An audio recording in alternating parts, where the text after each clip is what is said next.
التهم اللي تحاكم بيها ناصر الزفزافي اللي خالق الحدث اليوم من بعد ما إدارة السجون المغربية أعطته الرخصة الثالثة، أعتقد الثالثة على التوالي، رخصة كنظن أن كان خداها باش شاف الجدة ديالو اللي كانت مريضة في وقت ما، ورخصة خداها باش زار الأب ديالو في الوقت اللي كان مريض فيه، ورخصة تالتة اللي هي اليوم باش يدفن الأب ديالو.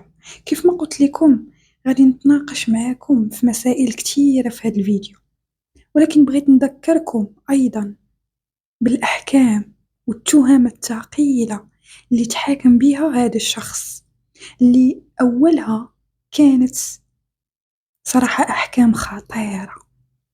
خطيرة وثقيلة.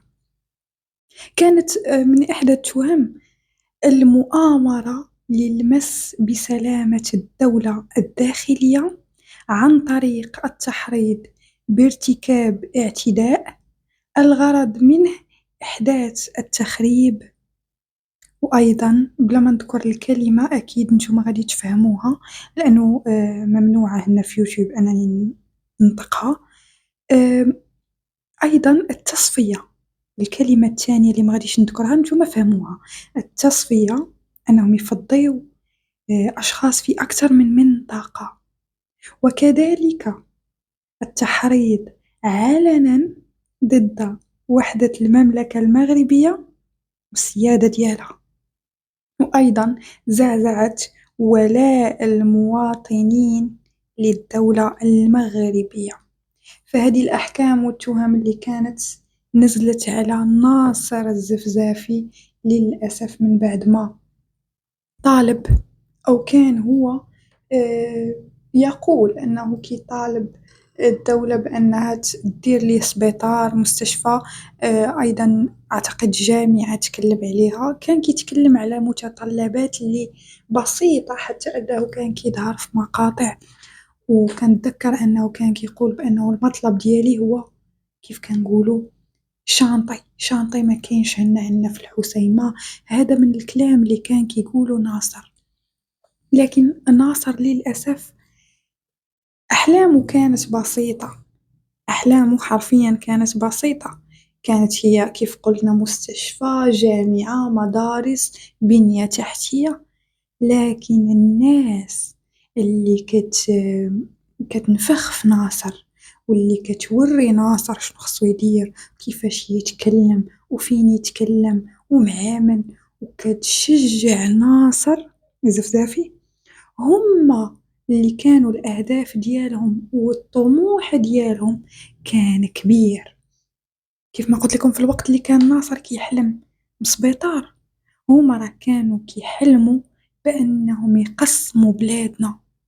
في الوقت اللي ناصر كان كيحلم وكيطمح لأنه الدولة تركاه كيف كنقولوا وتحقق ليه المطلب ديالو، وهذا أمر اللي أكيد ما كاينش شي حاكم سواء كان رئيس أو الدولة النظام بصفة عامة ما كيمشيش بهذا الشكل.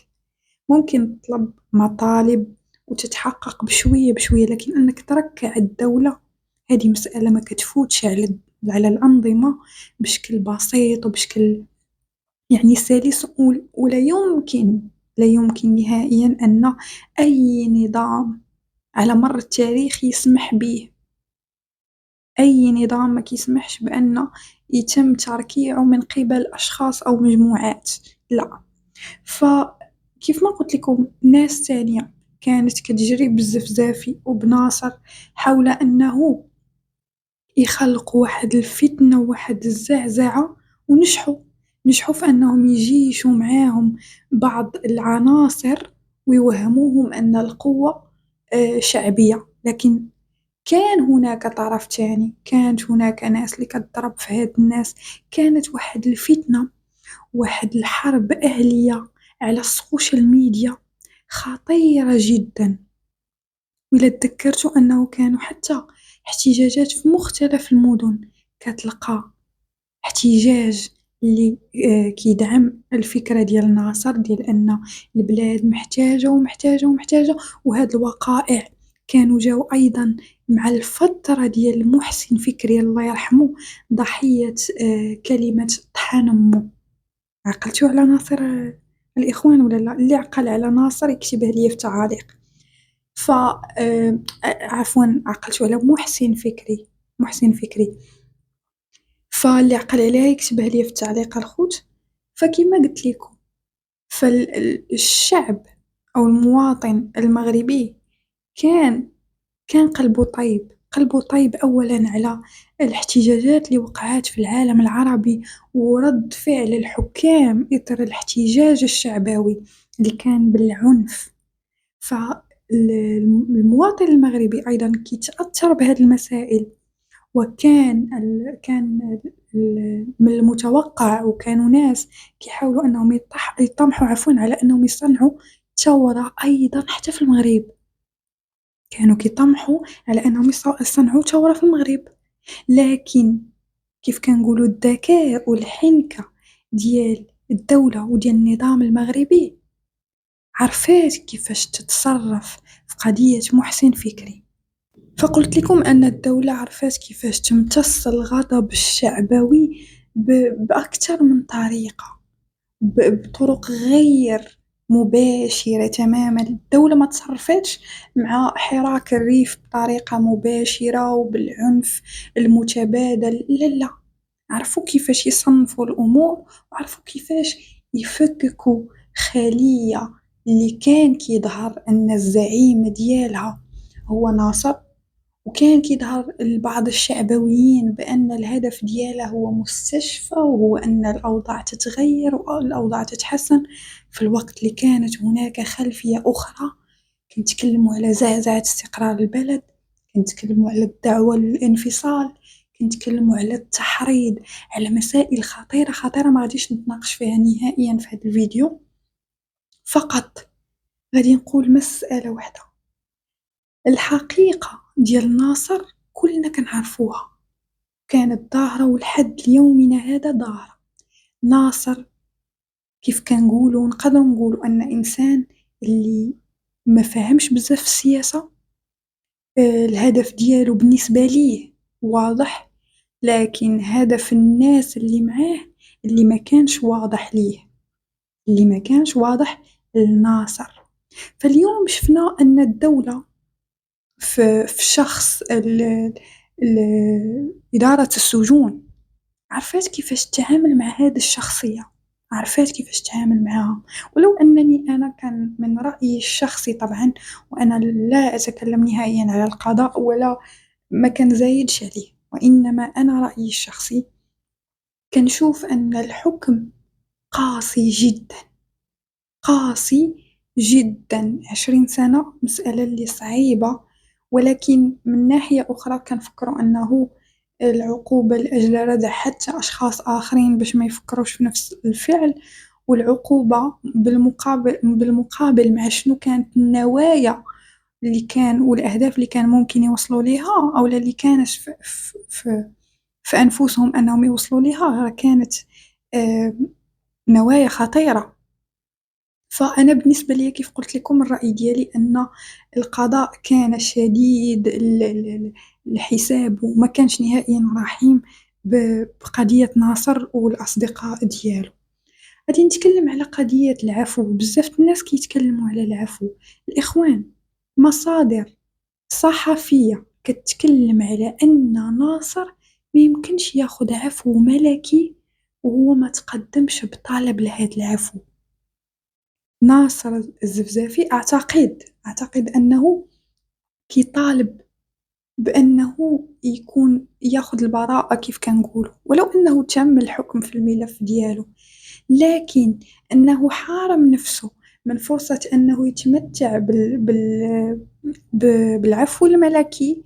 وأنك أنت عارف أن كاين أشخاص كاين صحفيين كانوا تعتقلوا على خلفية هاد القضية وقضايا أخرى تمتعوا بالعفو الملكي، لكن ناصر بما أنه ما طلبش العفو الملكي، ما دارش تقديم طلب، فهنا كنحاولوا أننا نفهموا أن ناصر كيقول أنه أنا ما درتش علاش ناخد عفو. اليوم فاش خرج ناصر حنا شفنا ناصر شفنا نفسه صراحةً، ما غاديش نكون كدابة ولا نكذب على راسي ولا عليكم ونقول لكم أن ناصر تبدل، لا، كان نفس الشخصية. صراحةً أنا حاز في نفسي أنني نشوفه كبر شوية لكن الملامح باقا نفسها، نفس الصوت نفس الكلام، آآ يحز في نفسي أن بعض الناس اللي كيبقاو كان صراخ كان لا حول ولا قوة إلا بالله، كانوا ناس اللي كيقولوا كلنا ناصر، عاش ناصر وهذا الكلام، وطبعًا هذا حقهم، لكن هاد الناس اللي كتقول أنه برافو ناصر، برافو أنك درتِ، نتوما شجعتوه في فترة معينة لأجل أنكم وصّلتوه لهاد المرحلة اللي هو فيها، واليوم وهو غارق في السجن، غارق وما شافش باه وما كانش مع باه وما عاش بقية الحياة ديالو مع الأم ديالو اللي كتكرفس حاليًا وهو بعيد عليها، مازال كتشجعو وكتقولو كلنا فلان، كلنا بماذا؟ بالفم. الإخوان غنقول لكم واحد المسألة وغنعطيكم هذه نصيحة في الحياة، قاعدة خدوها في حياتكم باش تكونوا مرتاحين، ما عمركم توهبوا حياتكم للدفاع على مصالح مجموعة من الأشخاص اللي ما غادي ينفعوكم بتا شي حاجة، دافع على راسك، تكلم بلسانك، تكلم على نفسك، فقط. بغيتي تكون شعباوي سير كيف كنقولوا للسياسة، مارس السياسة، سير للعمل الجمعوي، مارس العمل الجمعوي، ما تنوضش منك لراسك وتحمل مسؤولية الدفاع على مجموعة من الناس وهما ما كيدافعوش على نفوسهم، هما ما كيدافعوش على نفوسهم، وبدليل أنه كيف قلت لكم نسيت قطعت الكلام وتجاوزته، أنه كانوا أشخاص في الوقيته اللي كان هاد الحراك كتلقى مجموعة ديال الناس كيدافعوا على أن البلاد تحسّن عندهم مطالب مشروعة، وفي نفس المظاهرة كتلقى مظاهرة أخرى حداها شنو كيديروا؟ ولا شيء خارجين كيقولوا البلاد زينة والعام زين وهاد الناس خونة في الوقت اللي هادوك الخونة خارجين باش يطالبوا بأشياء مشروعة، أشياء مشروعة. لكن للأسف إحنا عارفين أن القانون للأسف المغربي حتى مؤخرًا كاينة قوانين كتصدر لأجل تكميم الأفواه، لأجل أنها تحد من الحريات طبعًا بشكل كبير، قانون التظاهر فيه بزاف ديال علامات استفهام، كاين شروط كتيرة، كاين أشياء كتيرة كتصب في أن الناس ما تتكلمش، وإلا تكلمتي غادي يلحق بك الضرر. وكنشوفو النتيجة، ما غاديش نكدبو على ريوسنا، غادي نقولو أننا كنشوفو واحد النتيجة، كان حبذا لو أن القضاء يكون أرحم، ولكن طبعًا حنا لا نزايد على القضاء، لربما القاضي والمجموعة من القضاة لأن القاضي ما كياخدش القرار من ذاته لنفسه، طبعًا لربما كانت قدامو أشياء حنا ما شفناهاش وما عارفينهاش، فداك الشي علاش ما نقدروش نحكمو. بقى فيا الحال، الناس اللي خرجوا كيطبلوا وناصر وكلنا ناصر وحنا ناصر، أتفق في مسائل، لكن أنا لا أشجع ناصر، لا أشجع ناصر نهائيًا ولا غير ناصر على أنه يقضي 20 سنة من عمره في السجون لأجل الدفاع على أشخاص، ما نحرم راسي من والديا ونحرم والديا مني ونحرم راسي من حياتي لأجل أنني ندافع على قضية ماشي قضيتي، فهذا ما كان بالنسبة لهذا الفيديو. صراحة بقى فيا ناصر، كنتمنى أن ما كونوا متأكدين من هذه المسألة أن لا يمكن طبيعي، أمر طبيعي الإخوان، لا يمكن أنه يشمل عفو ملكي ما دام هو لم يتقدم به، كيف كنقولوا الخابية كتمشيش عند الغراف اللي كيمشي عند الخابية. فحبذا لو أن ناصر يتقدم بطلب، حبذا لو توقع شيء، ما حتى حاجة ما بعيدة. كنتمناو أن سيدنا يشوف بعين الرحمة والعطف في هذا الشخص، وكنتمنى أن ناصر يبعد على الناس اللي كيحاولوا يخلقوا منه بطل قومي ويستخدموه. كيف كنقولوا كيستخدموا هذاك الشخص وكيلعبوا به لأجل أنه ظاهريا يصنعوا منه بطل قومي لأجل تحقيق بعض الأهداف والمصالح ديالهم. كيخدموا أجندات خارجية، كيسعوا لأنه ولو أن الرسالة ما شاء الله، الله يطلق سراح هداك السيد، الله يفرجها عليه ويخلي ليه ميمتو حتى تنعم بأنها تشوفو ويشوفها وتفرح بيه وتسعد بيه. كما قلت لكم كيخدموا أجندات، كيخدموا مصالح أخرى، مصالح خارجية للأسف. هو طبعا راه خرج كيف كنقولوا في الشاف حنكم، قال لهم بأنه أنا كنت كندافع على وطن، الوطن ما محدودش في الريف، الوطن كيشمل المملكة ديال بلادنا كلها من المغرب حتى للقويرة. قال أننا كلنا فداء للوطن ديالنا ولبلادنا، وكنت حابة ولو أنه ممكن نسى، ممكن مع ما غادي نهضروه طبعا، ما غاديش ندققوا في الأمور نهائيا، لأنه الشخص كان في واحد الحالة اللي أولا وفاة الأب ديالو، ثانيا خارج من بعد ما سنين ما شافش الزنقة، خارج هذاك الكمية ديال البشر، هذيك الشمس، هذاك الشارع، الهواء، راه السجن ماشي شي حاجة اللي ساهلة. فكما قلت لكم كنت كنتمنى أنني نسمع عاش الملك من فمه، كنتمنى أنني نسمع الاسم ديال جلالة الملك من لسانه، لكن ما كانش لظروف طبعا الحالة النفسية اللي كان فيها. لكن كتبقى أجمل كلمة أنه قال أن هو كان كيدافع على الوحدة ديال بلادنا كاملة، ما كانش كيدافع على جهة أولا على عنصر لا أبدا. فالله يطلق سراح ناصر، الله يدير ليه شي تاويل ديال الخير. كنتمنى أنه يتقدم بشي طلب ديال العفو الملكي، ما بقى في الدنيا ما قد ما فات كيف كنقولوا.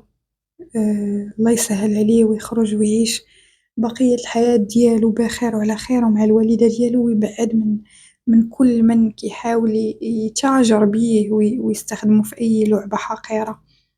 الله يحفظ بلادنا من أشباه الوطنيين وأشباه الحقوقيين وأشباه لا حول ولا قوة إلا بالله. نقول لكم واحد المسألة، هذا رأيي أنا، أحتفظ به لنفسي، عارفة أن العديد من الناس غادي يكونوا ضدي وأحترم الآراء ديالهم جميعا، لكن ناصر ملي كان في هاد العزاء فالمفروض أننا نحترموا أن هذا عزاء، ماشي كيف كنقولوا حنا ما جايينش هنايا شي ندوة، لا هذا عزاء. فجا واحد الشخص وحط ليه الكوفية ديال الدولة إخواننا المسلمين، حطها ليه على العنق ديالو، قال لي هادي شرف لك. وقال له الزفزافي، أعتقد الكلمة اللي فهمت منها أن الوطن أولا، مفهوم الكلمة اللي ينطق بها الزفزافي. فأنا أيضا غادي نتمن على كلام ناصر الزفزافي. شوف أولا حنا في عزاء الأخ اللي ركب ليه هذيك الكوفية، حنا في عزاء، حنا ماشي في اللي بقى فيه الإخوان ديالنا اللي بقاو فيهم، بإمكانكم تمشيو لعندهم وتدعموهم تما، ماشي ضروري حنا تعكروا علينا أفراحنا، تعكروا علينا مهرجاناتنا، تعكروا علينا سياستنا، تعكروا علينا حتى العزاء ديالنا. حتى في العزاء خصنا نركبوا الكوفية، مع احترامي التام لهادوك الناس، هما أشقائنا وعلى راسنا من فوق. ولكن واش كتعتقد أن في شي دولة عربية في العزاء كي ديال الشخص مواطن عادي مات بواه وهو كان مثلا مناضل أو لا حقوقي أو كيجيو يركبوا ليه الكوفية؟ واش ما بقيتوش كتفرقوا ما بين هادي وهادي وهادي، واش ما بقيتوش كتفرقوا ما بين والو؟ لا حول ولا قوة إلا بالله. واش هاديك الكوفية شنو علاقتها هذاك عزاء؟